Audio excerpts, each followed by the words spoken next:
ननद की बेटी। और नहीं मम्मी, मेरा पेट भर गया है, अब एक भी कोर खाया ना तो पक्का मुझे उल्टी हो जाएगी। अरे तो कर ले उल्टी, मैं तेरे आगे अपने हाथ रख देती हूँ। क्यों जिद कर रहे हो मम्मी? ऐसा कर कर के आपने मुझे 3 रोटियां खिला दी, अब मुझे नहीं खाना। जिस दिन से तेरे पेट में बीज पड़ा है उसी दिन से तो यही कह रही है, मुझे नहीं खाना कुछ, मुझे उल्टी हो जाएगी। नायरा के वक्त भी ना यही हरकतें थी तेरी। अरे बेटा समझ, अगर तू ही नहीं खाएगी तो बच्चा रिष्ट पुष्ट कैसे होगा? और इसी तरह पूजा नाना कहती रहती है और उसकी सास उसे अपने हाथों से एक एक कोर निवाला खिलाती रहती है। मम्मी, मम्मी लगता है बच्ची की थैली। क्या? हे भगवान, तू रुक बहू, तू हड़बड़ा मत, मैं भी सौरभ को फ़ोन लगाती हूँ। शोभा फौरन सौरभ को फ़ोन लगाती है। पूरे घर में हड़बड़ी मच जाती है।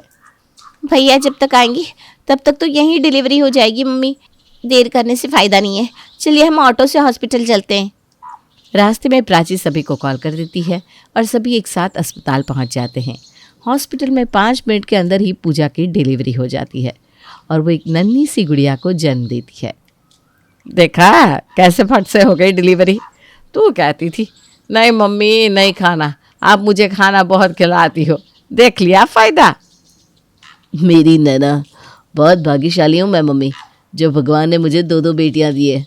मेरी आंखों का तारा, मेरी नैना। घर में बच्चा आते ही अपने आप कितनी पॉजिटिविटी आ जाती है ना। मेरे तो रोंगटे खड़े हो गए हैं, पहली बार मैंने इतने छोटे बच्चे को गोद में लिया है। अल्ले मेरा बेबी, अल्ले। शोभा के घर में तो खुशी की लहर दौड़ पड़ती है। जहाँ सभी के चेहरे पर खुशी थी वहाँ एक चेहरा था जो मायूस था, और वो था नंदिनी का चेहरा।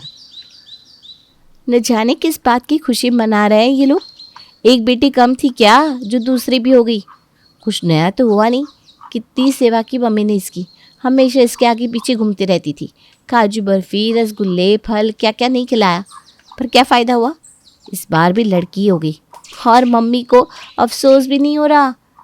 ऐसे तो नहीं थी मेरी माँ। न जाने इन दोनों बहुओं ने कौन सा काला जादू कर दिया है मम्मी पर।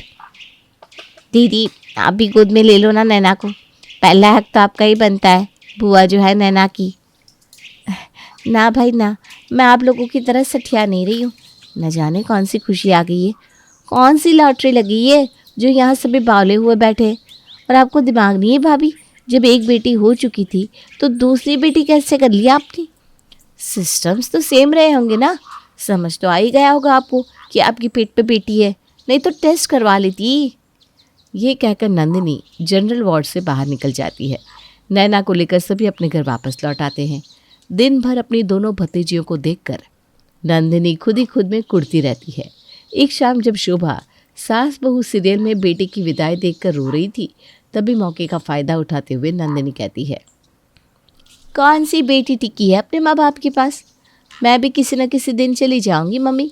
लड़कियां तो होती ही है चिड़िया, जिसका घर खुला आसमान होता है। बुरी लगती है ना सबको मेरी बातें। कैसे नंदिनी ने अपनी 2 पल पहले पैदा हुई एक भतीजी के बारे में ये सब बोल दिया। पर सोचिए मम्मी, जब ये दोनों लड़कियां विदा होकर अपने घर चली जाएगी तो भैया का क्या होगा? अरे हाँ नंदिनी बेटा, ये तो मैंने सोचा ही नहीं। इत्तेफाक से उसी वक्त दुकान से सौरभ घर आता है। क्या बातें हो रही है माँ बेटी में? क्या ही बातें होंगी भैया, बस आपके बुढ़ापे की फिक्र कर रहे हैं। नैना और नायरा बड़ी हो जाएंगी तो दोनों की ही शादी हो जाएगी, फिर क्या पता उनके पति उन्हें यहाँ आने दे या ना दे, फिर आपका क्या होगा? मम्मी के पास तो फिर भी 2 बेटे हैं। मैं यहाँ नहीं भी रही तो आप पर और प्रेम भैया पर मुझे पूरा विश्वास है कि आप मम्मी का ख्याल रख लोगे। पर भैया, जब आपकी उम्र 50 साल की हो जाएगी और आपको सहारे की ज़रूरत पड़ेगी तब कौन होगा आपके पास? सौरभ कुछ नहीं कहता और अपने कमरे में चला जाता है। पर यही बात अब उसके दिमाग में चक्कर काटना शुरू कर देती है। बिस्तर पर अपनी छोटी सी बेटी को सोया हुआ देखकर सौरभ सोचने लगता है, नंदिनी की बात में दम तो है। नायरा की तरह एक दिन नैना भी विदा होकर चली जाएगी, फिर क्या होगा हमारा? इतने बड़े घर में हम पति पत्नी अकेले रहेंगे। बुढ़ापे के सहारे के नाम पर बच्चे पैदा किए जाते हैं, पर यहाँ तो मेरा कोई सहारा ही नहीं बचा। ये सब पूजा की गलती है। और जो कड़वाहट और खटास सभी के मन में अपनी भाभी की बेटियों के लिए नंदिनी डालना चाहती थी, वो डल ही जाती है। अब हर रोज़ किसी न किसी बात पर सौरभ पूजा से चिढ़ ही जाया करता था। पापा चलो ना घूमने चलते हैं पापा। पापा ये पापा वो, खा जाओ पापा को, मुझे बहुत काम है, अपनी मम्मी से कहो जो भी कहना है। ये कौन सा तरीका है बच्चे से बात करने का? कैसे बात करते हैं आप आजकल नायरा से? बेचारी पापा पापा करती रहती है, पर आपको कोई फिक्र ही नहीं है।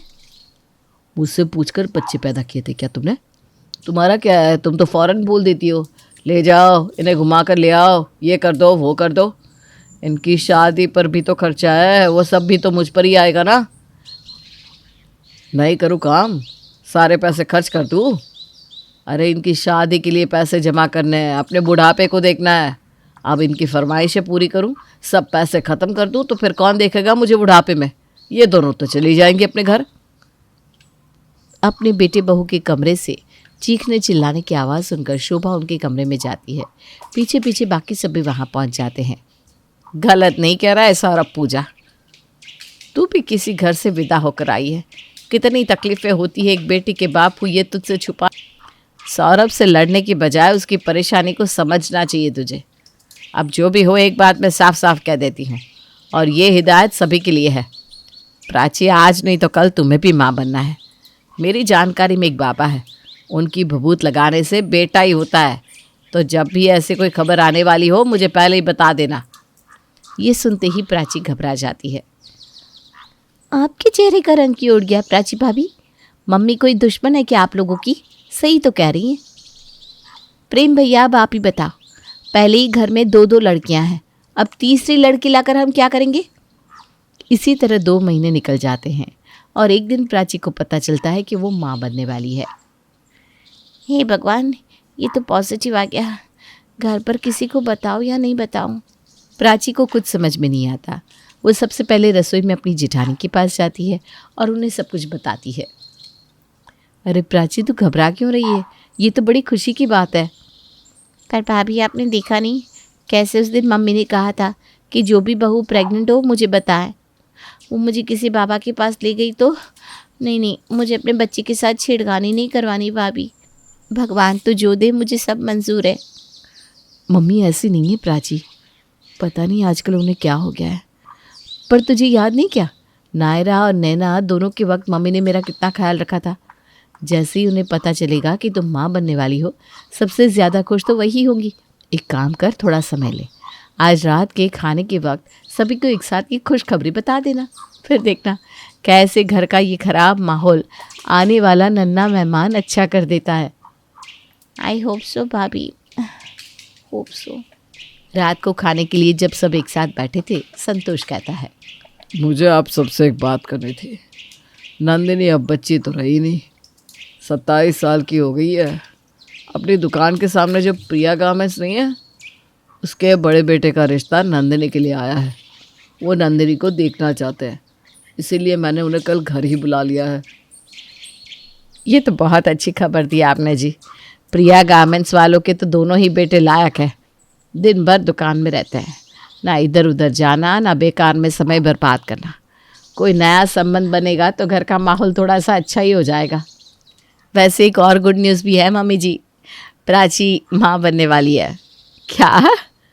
अरे बेटा, सुबह से रसोई में काम कर रही है, मुझे बताना चाहिए था ना। कोई ज़रूरत नहीं है इतना काम करने की। और तू खड़ी क्यों है बेटा, आजा बैठ। क्या मम्मी, आप फिर शुरू हो गई? कल ही अगर मेरा रिश्ता पक्का हो गया तो 1-2 महीने में मैं तो चली जाऊंगी, पर उसके 7 महीने बाद आपकी बहू को अगर फिर लड़की हो गई तो आपका क्या होगा?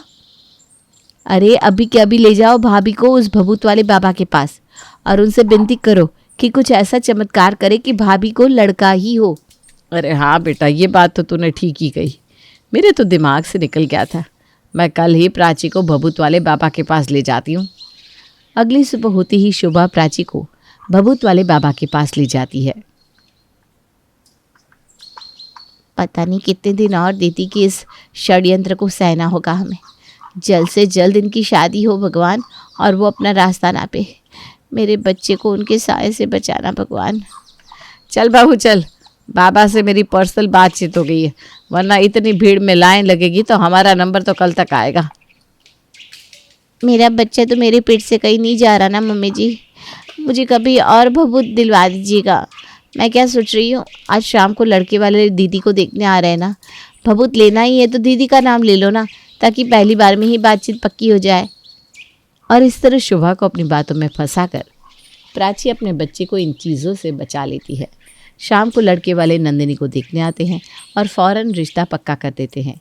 2 महीने के अंदर अंदर ही दुल्हन बनकर नंदिनी अपने घर विदा हो जाती है। फाइनली बला टली भाभी, अब ना मुझे किसी बात की टेंशन नहीं है। घर में सभी की कान दीदी ही तो भर रही थी, अब दीदी नहीं रहेगी तो किसी के मन में ये लड़का लड़की वाला ख्याल आएगा ही नहीं। भगवान करे प्राची ऐसा ही हो, वरना जो दुष्ट आत्माएं होती है ना, वो इतनी आसानी से पीछा नहीं छोड़ती। यहाँ पूजा ये बात कह रही थी, वहाँ बाहर शोभा का फ़ोन बजता है। हाँ बेटा बोल। हाँ हाँ तेरी भाभी ठीक है। ब्रोकली, पत्ता गोभी, अनाज ये सब खिलाओ मम्मी, इससे लड़का होने के चांसेस और बढ़ेंगे। हॉल में अपनी सास को अपनी ननद से बात करता सुन प्राची की आंखों से आंसू बहने लगते हैं। शादी के बाद भी नंदिनी तो वैसी की वैसी ही थी। एक रोज़ नंदिनी प्रेम को कॉल करके कहती है, 6ठा महीना चल रहा है भाभी को भैया, जितना हो सके उनसे काम करवाना। मम्मी का बस चले तो वो तो भाभी को हिलने भी ना दे। देखा नहीं बेबी के वक्त कितना आराम किया था पूजा भाभी ने, क्या हुआ, लड़की हुई ना। औरत जितना काम करती है लड़का होने के आसार उतने बढ़ जाते हैं। पर ये बात तुझे कैसे पता? मेरी सास ने बताया भैया। मेरे हस्बैंड तो खुद 2 भाई है, कहाँ कोई लड़की है मम्मी जी को। वो तो मम्मी जी ने तीसरी बार कोशिश नहीं की, वरना तीसरी बार भी लड़का ही हाथ लगता। इसीलिए जांची परखी बात बता रही हूँ। औरत जितना आराम करेगी उसे लड़की होने के आसार उतने ही ज़्यादा बढ़ जाते हैं। और अगले ही दिन से प्रेम प्राची पर कड़ाई बरतना शुरू कर देता है। तो फिर रसोई में जा रही है बहू, कितना काम करेगी? करने दो मम्मी, जितना काम करेगी उतना ही लड़का होने के चांसेस बढ़ जाएंगे। अपना शेड्यूल बिल्कुल वैसा ही कर लो प्राची जैसा पहले था। ये आराम वाराम छोड़ो, कुछ नहीं होता आराम करने से, बेटियां होती है बस, जैसे भाभी को हुई। और इस तरह अपनी शादी के बाद भी नंदिनी अपनी भाभीयों की ज़िंदगी का कांटा बनी रहती है। और इसी में 3 महीने और बीत जाते हैं और एक सुबह प्राची को लेबर पेन उठ जाता है। सभी हड़बड़ाकर उसे अस्पताल लेकर जाते हैं। Congratulations, it's a baby girl. लो कर लो और आराम, हो गई घर पर तीसरी बेटी, पड़ गई ना सबके कलेजे को शांति। बेटी मेरी है दीदी, मैं पालूंगी इसे। इसकी शादी का खर्चा आपके सर नहीं आने वाला। जो मेरी बेटी के होने पर खुश ना हो, ऐसे लोगों से मुझे ज़्यादा उम्मीद भी नहीं है।